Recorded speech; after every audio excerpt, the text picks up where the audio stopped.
When the storm will stop and the noise goes down, the lights go up in the middle of town. When the streets are gone and there's no... Hey friends, I'm JB, and I'm Sarah. and this is the Go Podcast. When the storm will stop and the noise goes down, the lights... Hello, friends out there in podcast world. Hey guys. So, some really cool stuff. I know it's been forever since we've recorded, but We've been busy. we have been busy. But we just hit 1,000 downloads, Yeah, we did. which is stinking cool. And we got approved on Spotify, so now we are everywhere. We're taking the world by land, air, and sea. I'm super excited about that. So, You know what I like about the 1,000 downloads? There's no way we could pay that many people to listen to our podcast. So, that means that there's above and beyond people that we're forcing to listen to this. that's fantastic We can't logic pay, there. 2 people. I so love there's it. that. But So, in the midst of all that, we have been neglecting this drawing for this Amazon gift card. I know, I think we need to apologize, but I highly doubt that people have been, crying themselves to sleep at night because we've dropped Hey, the you ball. don't know their life. That's true, I don't. If you are crying about that, I would suggest that you call someone to get help. Yes. So, if you didn't enter or you didn't know how to enter, it's too late now. But you had to share one of our posts on social media, a specific one, or rate and review our podcast on iTunes. Yes. That's very helpful, the rate and review, to get us seen on iTunes. Yeah, something about, if a lot of people have, 5-star ratings or whatever, they seem like a bigger deal than they are, and... We're just still learning this whole thing, so the more we get, I think the better it is. So It's helpful to us, so be our friend, help us out. yeah. Rate, so review. Anyway, we are going to do that drawing now. And Let's do Download it. Youth Ministry has this really cool name picker thing, which you'll hear in just a second. But we put all the names in this thing, it cycles them through, it picks it for us, so we don't have to be the ones to write them all down on a piece of paper and draw them out of a hat. It's pretty cool. Pretty Yep. technologically advanced. So, without further ado, here is the drawing. Sounds so cool. It does sound cool. Sarah, tell me when to stop it. Now, That sound means somebody got picked. Do you Who want to is know who it is? I do. It is Annie Millett. No way! Yeah. Aw, Annie. Annie's one of our students, and she just went to the Dominican Republic with us. Yeah, poor Annie. So we travel, I don't know, was it 24 hours almost to get back to Fort Wayne, Indiana? And Yeah. then she got picked up. Well, she got to shower at the church. Did she really? She showered at the church. Wow. Loaded up in her family's vehicle, and they headed back to Florida where we had just come from. And, yeah, and she had a smile on her face. She's the sweetest. I love her. So, Annie, we will get that in the mail to you because we're sending it in the mail, an actual physical gift card. And Sarah's going to do something fun with it. So, we'll get that to you ASAP. Wonderful. Very cool. So, congrats, Annie. Also, I just, as we were talking about ratings and reviews, I figured I'd pull it up. We have a new review on iTunes. Is it good? Should I read it? Is it a 1-star? It's a 5-star review. Should I read it? Let's hear it. It says, "Great job, guys. Thanks for your honesty and authenticity. The part at the end where you guys talked about your specific failures, or the lack of failure, was my favorite part of the whole episode. I definitely lean more towards Sarah in that department, and sometimes find it hard to continue pursuing something I know I might fail at. I needed a good reminder that I'm not alone." Oh, that's sweet. That was from my friend Mitch. He plays guitar and has the voice of an angel. He does have the voice of an angel. I think there's this idea. I always have a bunch of ideas kind of stored away, and I kind of think of them as in a crock pot, and I'll get back to them later. But Now I I'm would hungry. love to I would love to have a dreamer support group, because it is hard when you have a big dream to keep going, but yet so many people have them. So I think it'd be really cool to have this support group for dreamers. Speaking of having big dreams, I heard a song that's called Dream Small. And I didn't really listen to the lyrics of it, but I heard enough that I don't like it. I like it. I think the point of the song, maybe I'm wrong. Who's it by? Do you know? I don't know. You don't know. I didn't care enough. Oh, stop it. You're like trashing this guy's song. I don't know. I don't know who he is. He's probably God inspired. He's probably a lovely person. I think the idea is to dream small in the sense that don't like neglect the things that are right in front of you because you've got this big dream. For instance, so I have the big dream of getting my book published, and I'm annoyed even saying that. I want to pretend like I don't need my stuff to be published. It's fine, but I want it published. I'm annoyed that you're annoyed. I'm annoyed by that. But anyway, so I want it published, but what if I stop doing ministry? What if I stop doing all the things that I do now because I have this big dream? So I think it's kind of like dream in small steps maybe would be a better way for him to say it, but like I think he has a good point. Interesting. Agree to disagree. Stop it. Are we going to fight in like first few minutes of the podcast? No way, Jose. So we just got back yesterday morning. At 5 a.m. From the Dominican Republic. It was our first overseas mission trip as leaders, taking students. Yes, your first overseas trip ever. Ever. Right? So I went to Puerto Rico once, but that doesn't count because they're part of the United States. So and that was vacation. That was vacation. That's true. So this was a really new experience for me. We got back at 5 a.m, and then we slept for a little bit, and then we drove an hour and a half to get our boys, and came home, and then we had church and youth group. Went to fireworks. You made me go to fireworks, and I didn't want to. So fun. And I tried to hide my cranky. I think I did okay. You did good. So we went to church, and we had youth group tonight. Yeah, I did get my Sunday afternoon nap. You're welcome. The beast was not unleashed. Yes, thank you for that. So we are still trying to recoup a little bit, but I think we just couldn't go to bed without doing a podcast tonight. We miss you guys. We haven't done one in a while, and we have so much fresh on our minds from this trip, and we want to share with you. Yeah, so. And I'm kind of energized, although I'm tired, by just hanging out with the students again tonight, and we kind of did a recap night about the trip, and got to worship together, and it was just a cool night, so kind of have a little burst of energy. Yeah, I think you always get a burst of energy when the work that you're doing, you feel like it's actually working, like you're like, okay, yes, like I can keep going, so I feel that too. I feel energized. And I actually wish that we could I wish we could just podcast the entire conversation we had tonight with our students and like make that this episode. Yeah, I think that would be cool. I wish we would have had Devin over afterwards, too, because Devin's one of our students, and he wrote something about the trip that I think you guys would love, but he's not here tonight. I'll talk to him, and we can at least get what he wrote. Sounds great. Maybe have him on. Yeah, so this trip, I am not going to lie, I was really anxious about taking this many teenagers to a foreign country. I'm nervous about going to a foreign country myself, not knowing what to expect, and I hate spiders. And I heard that there were tarantulas on this island. And that was confirmed. We saw a tarantula. I actually did not see it. So I think God spared me. Yep. His mercy covered that. And I did not see the tarantula, but I did see a big spider. So then I was able to kill an Indiana spider when we got home like nothing. I felt. You're so brave. Thank you. But yeah, so there's a little bit of nerves on Sarah's end for sure. Mm-hmm. There was more work that went into it than I thought on the front side. But it was a really good trip. It really was. Overall, like I'm still trying to digest it all, but it was amazing. And the students were great. Yeah, like I was talking to one of our students that I ran into at Fireworks last night, and we were just talking about the attitudes of everybody on the trip.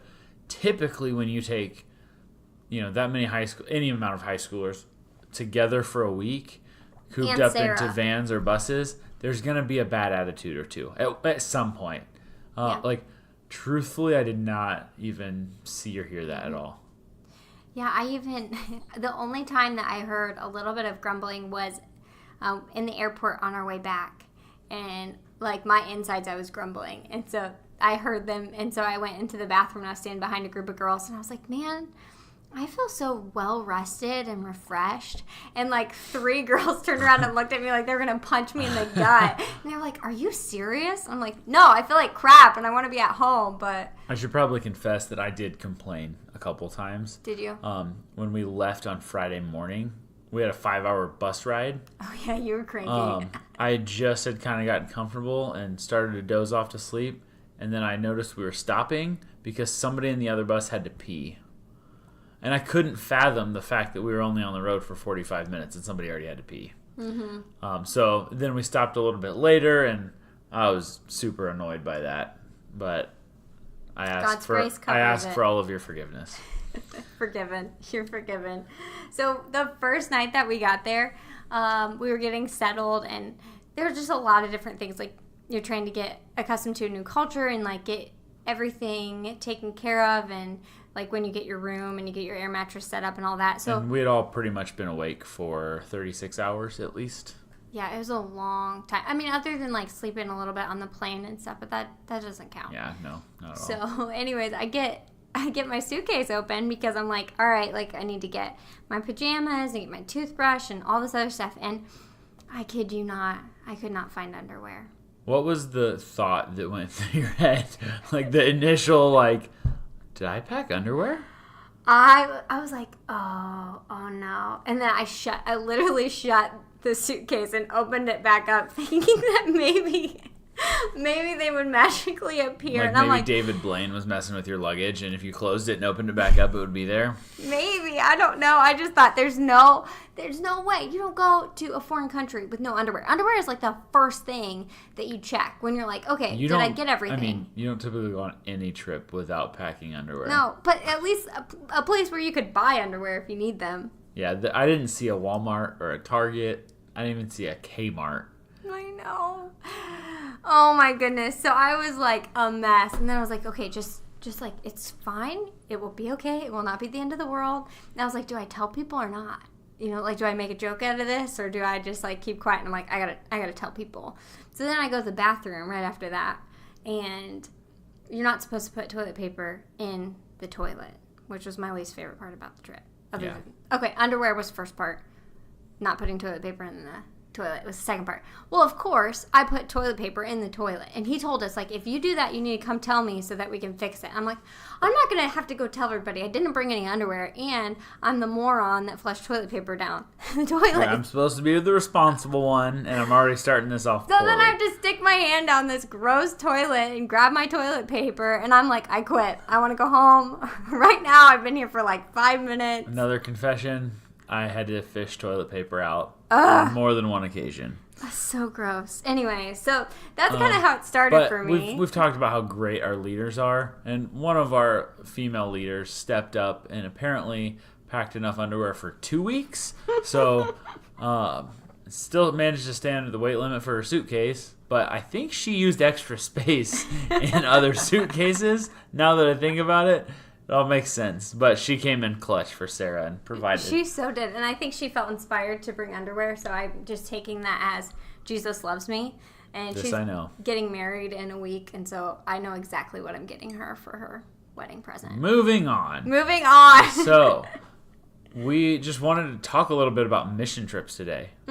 Mission trips have been, short-term mission trips have been a big part of our faith, our relationship. Parents, don't listen to this. We started dating on a mission trip on the back of a church van. I'm sorry. Anyway, so for us, mission trips have been important. We came into a situation at a church where mission trips were very important.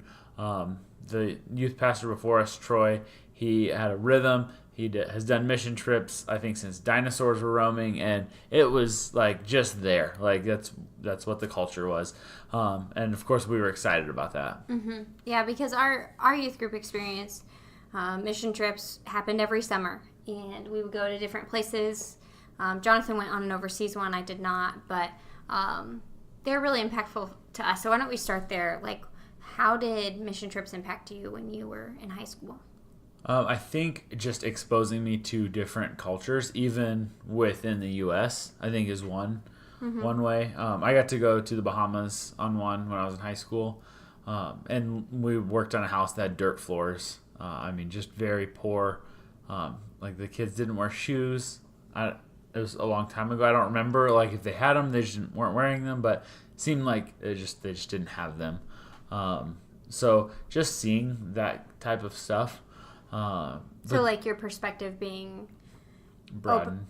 Broadened a little to see the world. It's not just about me and what I have or don't have. There's lots of people in the world and lots of people that don't have much.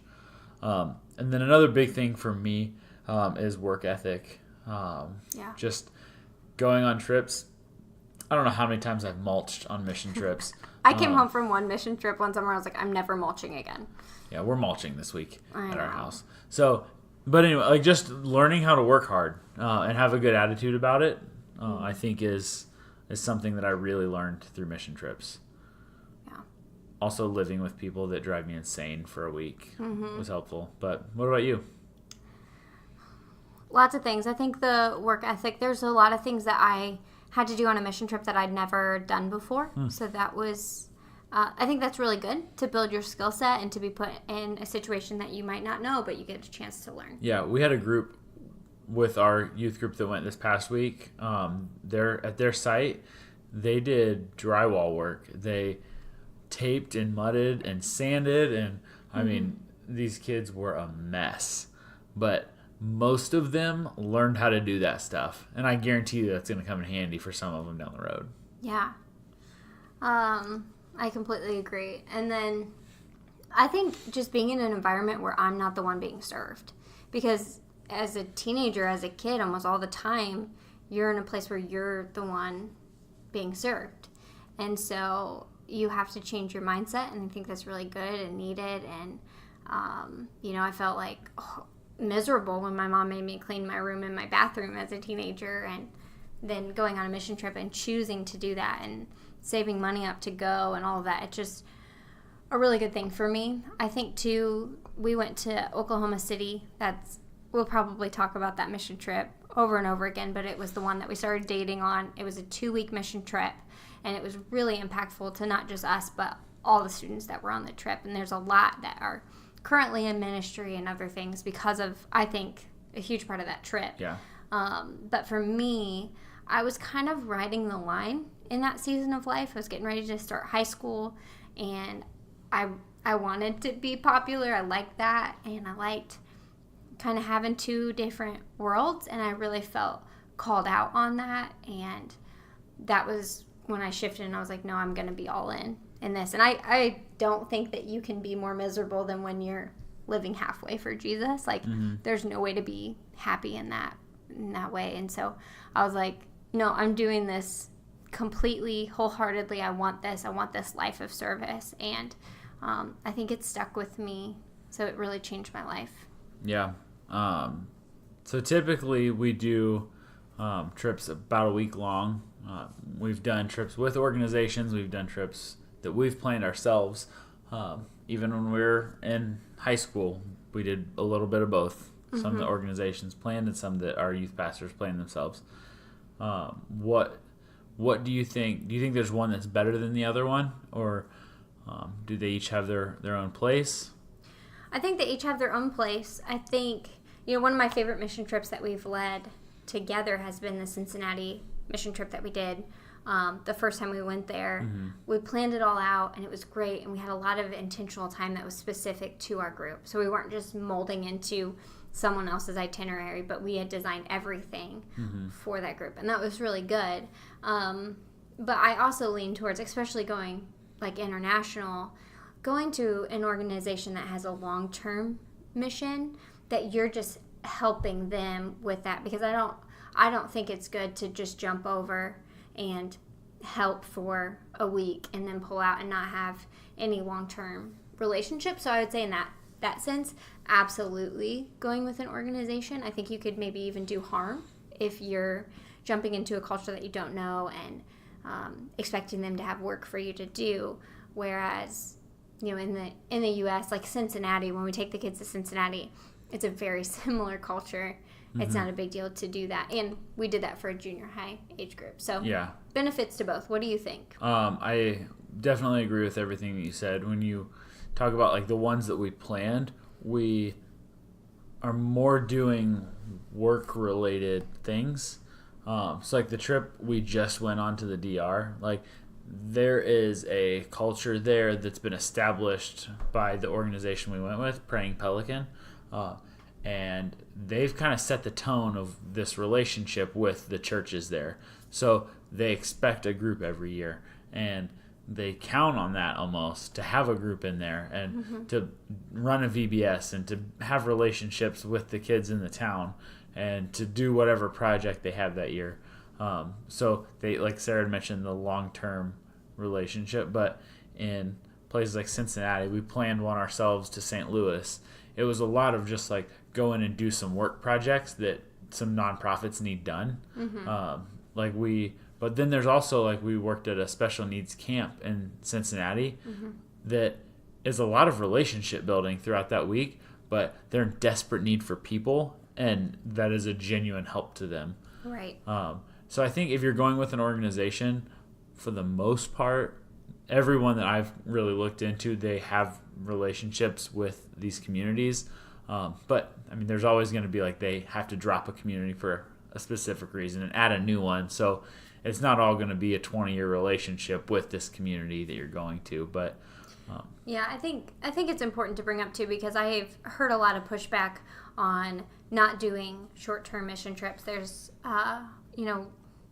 really famous author that's talked about poverty tourism, and you go to this poor country and you take selfies with the kids and you post them all over and look how great we are, and then you leave and sometimes it's not in connection with a larger vision and all of that. And so I think that short-term mission trips continue to get this bad reputation. I can see why they have, but I also want to challenge people to don't just grab hold of that and say, okay, all short-term mission trips are evil and it's just people trying to feel good about themselves. Like, yeah, that can be the case, but I also believe that short-term mission trips can be very, very beneficial. The leader, Scott, from Praying Pelican, talked about how just by being there, we were supporting the church and giving them kind of like a shot in the arm, meaning encouraging them, giving them extra so that they could keep going. And it was definitely a give and take experience, because we were able to give, but I think we took more as far as learning and seeing their church and all of that. I mean, I got this glimpse of this church that was in, the middle of Mocha, and it was small, and yet they were worshiping the same God that we worship. And there seemed almost a purity to it. It made me feel like the church I went to when I was 4, and we had potlucks, and it was small, but it was doing the work of God. And I love that. So I took a lot. I think we gave them a lot, and so it was a win-win. So I would encourage you, just my opinion, but don't throw out short-term mission trips altogether and think they're bad. Just if you're going on a short-term mission trip or sending your kids or whatever it is, really be intentional to do your research to discover, is there a long-term mission that I'm tapping into, or is this going to cause harm? Yeah. I like the long-term mission that you mentioned there, both with the organization and with your group or your family. Like whatever the group is that you're going to go with, whether you're a youth pastor or a small group leader and you're taking some of your youth group to a community. So what's your vision? Like, what do you hope to accomplish as a group or even as a family? Like, I've heard of families taking their entire, parents and kids. Some families from our church last year went to an Indian reservation for a mission trip, and they took, their 4th grader all the way up through the parents on this trip. Like, I think that's so cool. I want to do that with the boys. Yeah. Someday. But like, what is the vision? What is the goal of that? Like, don't let it be a poverty tourism trip like Sarah was talking about. And so that kind of led me to this thought of like, I think it's all about training. It's about preparing yourself, preparing your group. Like one of our students who their family has been in the mission field, the long-term mission field, for years. She sent us a podcast that she was listening to about short-term mission trips and how to do those with excellence. And like, that was great. It just talked about some key things. I'll link that in the show notes. I was going to say, I think we should link that. it's a 4-part show that just like hit a lot of good points about short-term trips and things that you need to focus on. And And it didn't throw it all out. It was just saying, here's where you want to head. Here's what you want to aim for. And how cool is it that we have a student that's like, hey, I'm listening to this podcast. I think it would be great. Like, I just love that. and she took notes. She took So notes and let that's me awesome. read them. And But then, like Sarah mentioned, our group leader in the DR last week, his name's Scott, and he prepped us right at the beginning. And Praying Pelican did a really good job at preparing us leading up to it. But he said, guys, like, what you're doing this week is helpful. Like, Yeah. this community is going to benefit from you being here, both from the work that you're going to do and the encouragement you're going to provide. When you love on their kids, they're going to see that. And these pastors, it's a shot in the arm for them because they see ministry being done and they gain some excitement and they gain some passion. So just like preparing in some of those ways and just helping the students understand what the goal is of this trip. That it's not about us, it's about these people and going and serving them in the best way possible. And ultimately it's about serving God and glorifying Him and expanding His kingdom. And there is I would never hide the fact that we're taking these students because we want to see life change in them too. Yeah. So it is a double benefit, and I love that. I love that that's the aspect of it. Something that maybe was one of my favorite stories from the trip was from the what was the guy's name? Do you remember? I can't remember his name. The pastor of the guy that lived at the church? Yes. On hell? On hell. Okay, so there's this man who was always at the church that we stayed at, that we slept at. We didn't serve at that church. We just stayed the night. And he was always there when we got there and when we left in the morning. And none of us spoke Spanish. Most of us didn't, so didn't know who he was or why he was there. And then Chuck is a missionary from the DR that had been there for 20 years and now lives here in Indiana. He went with us on the trip, and he had a conversation with him. And he told him his story, and his story is so cool and really impacted me. So I guess this man had a house, and he had a mango tree in his front yard. And a missionary came to him and asked, "Can we have church on your on the roots of your mango tree every Thursday night?" And he said yes. And it's kind of crazy that he said yes because he had 2 other people before that. Is that correct? Can you share that part of the story? Yeah, 2 other people had asked him to have church under his mango tree. Then he let them, but found out they weren't having church. They were just stealing his mangoes.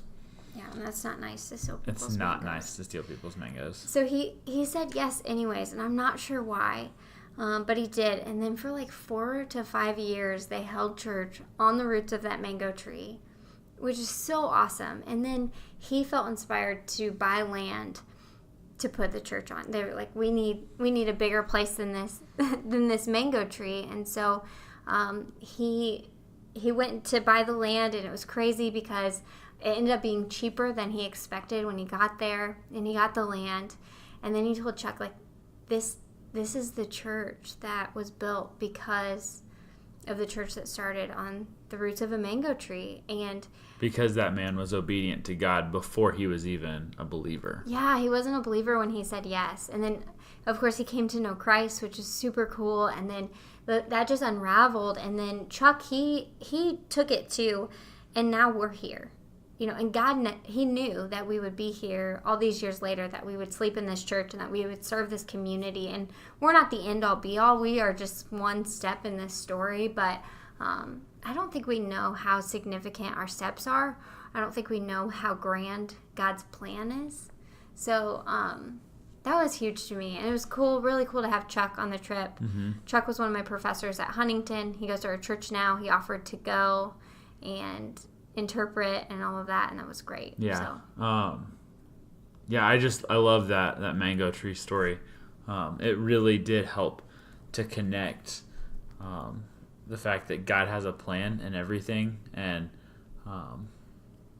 some of our students didn't know why they were on that trip. Like, they just thought it'd be cool to go to the DR, or to go to another country, or to go on a mission trip, and just seeing that, like, it may be a while before they know like what the significance of that trip was for themselves.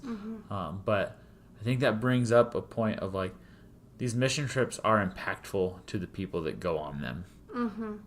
We go with the mentality, with the attitude, with the heart, with the mindset to help these people that we're going to see.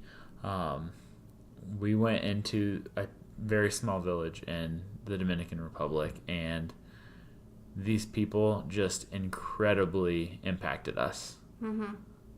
Like their love for God, their love for people, for their community, for their families. Like they just loved everybody. It was so crazy. It was crazy. And I'm sure that there's layers underneath that we didn't get to see. That there's probably more hardship or, I don't know, bad attitudes, but there's just something about their culture and their pace of life that was really enticing. And I love that we can go all that way, travel and all of that, and they're serving the same God and they're doing the same things. And they're doing it in a different language and a different style.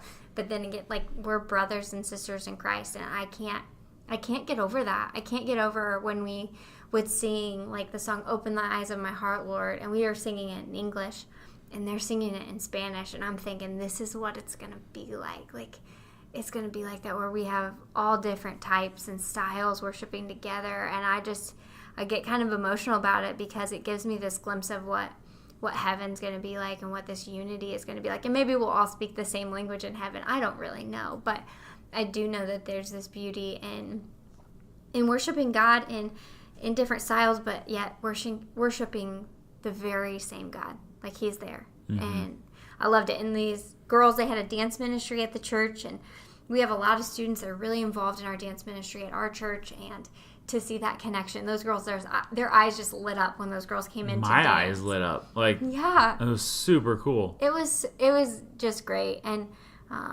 it made me feel like the world is smaller, and that people are more similar than I thought. I thought it would be much more different, and it's just really very similar. So, the argument of there's poverty in your own town, there's needs in your own city. Focus on those. Don't go somewhere else. Save your money and invest in your community. Yeah. That's an argument people have. How would you respond to that? I think it's a warranted question. A warranted thought. I don't completely agree with it, right? I think we can always, like, throw out those things, you know, like, don't do that, do this, or this is more important. I think it's all important. But I also think that it's really good to expose yourself to a bigger story than just your area, if you have the privilege to do that. I don't think you have to. I do think that there's an element of being called to certain places. So we took students overseas on a mission trip, and some of them will never go overseas again. Yeah. Others might become missionaries, and we have a lot that want to be nurses and be missionaries in other countries, and that was reaffirmed in their heart or inspired in their heart because we took them overseas, or a part of that. So I think it's both, and I think we have to be really careful to say one or the other. I think that there are people that are called to serve right here, right now. I think we're all called to serve in our area, and we might be exactly where God wants us. But also, he may be calling us somewhere else, and I don't think one's better than the other. I don't think you're more holy if you live in a hut in Africa. I just think you're more crazier. No.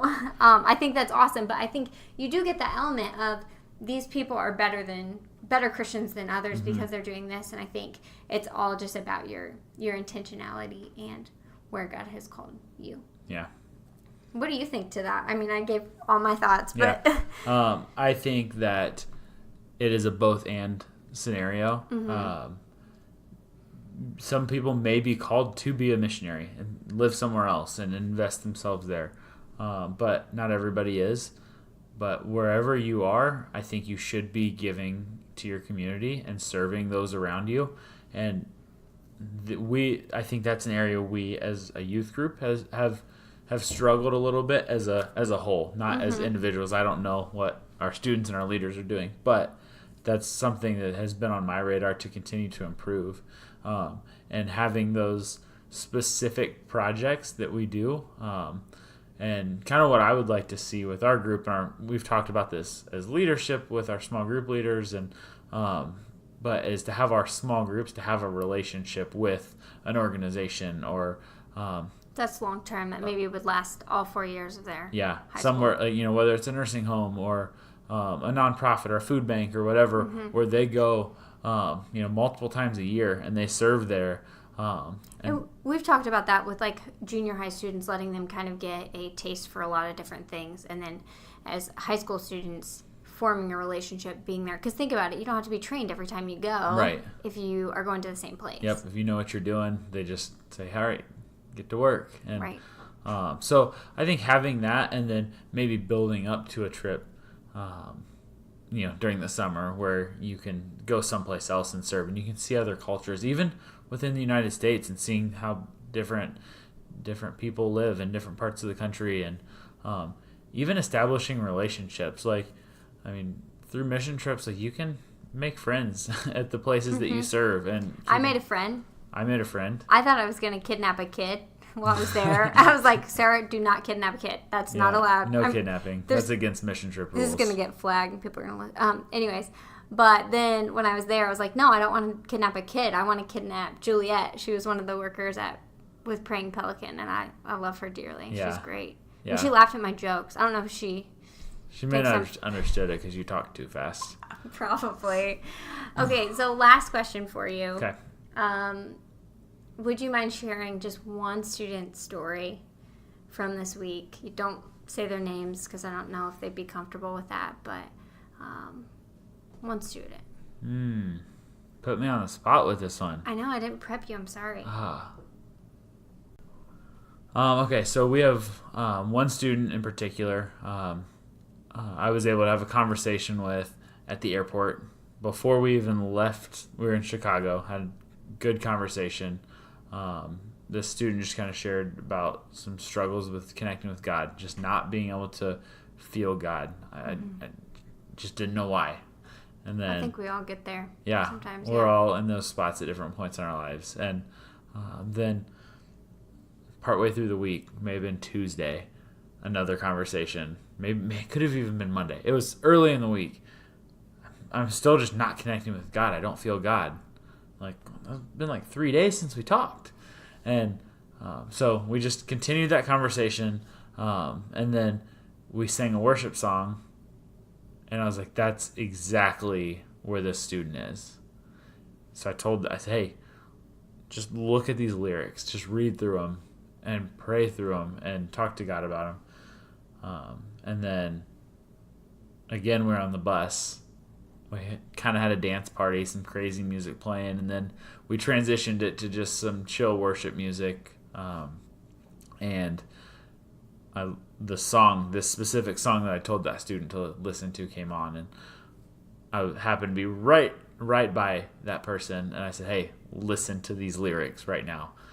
And so then tonight we were having our recap night, and this student spoke up and was like, hadn't been feeling connected to God, and this week it was a struggle, but I really, really saw some things in myself and realized that there's some roadblocks that I was putting up that I needed to remove, and just really started to connect with God again. Mm-hmm. And like open the door to... And open the door to that connection with God. Mm-hmm. And I think that probably, for me, is the biggest takeaway for short-term mission trips. You get out of your comfort zone, out of your normal. Mm-hmm. You get a chance to really experience God if you allow yourself to. Yeah, you got to open that door. Yeah, just kick that door open and experience it. Mm-hmm. Yeah, she made me cry tonight when she was talking, because I know that she's tried and she's wanted to be connected to God for a long time. And so to get to be a part of that, of her saying, okay, I felt him, it's just really cool. And it's kind of a mom moment for me where I get all like, I'm so proud of you, I'm so happy for you. I can't help it. But I think that can be our encouragement to you guys today, is to go open the door to God. Go open the door to Jesus. Let him in. And you might need to change your perspective. You might need to change your environment to be able to open that door. Do whatever it takes to open the door to God, because he wants to connect with you. And so if you're in a dry season, I pray that for you, that you would go do that and be intentional about opening the door. And I just want to add, if you've not been on a short-term mission trip, it doesn't have to be overseas. Look for an opportunity to do that, whether it's through your church or through an organization in your community. It might be hard work to raise the money. Sometimes they're expensive, but go on a mission trip at some point in your life. Yeah, and if you have to start like with a 2-hour service project or a day service project in your community, we don't care. Just get yourself to that place, because I think once you experience it, you'll know why we're saying the things that we're saying. So go open the door to serve other people. I like that. Did you just come up with that? I did. I was trying to remember what you said, and I couldn't. Your face was really funny as you're saying it. So Good. Oh gosh, it was good to talk with you guys. I hope you have a great day, night, wherever you are. I'm going to go to bed right now. We're gonna go to bed because we're tired. Later. Bye. When the storm will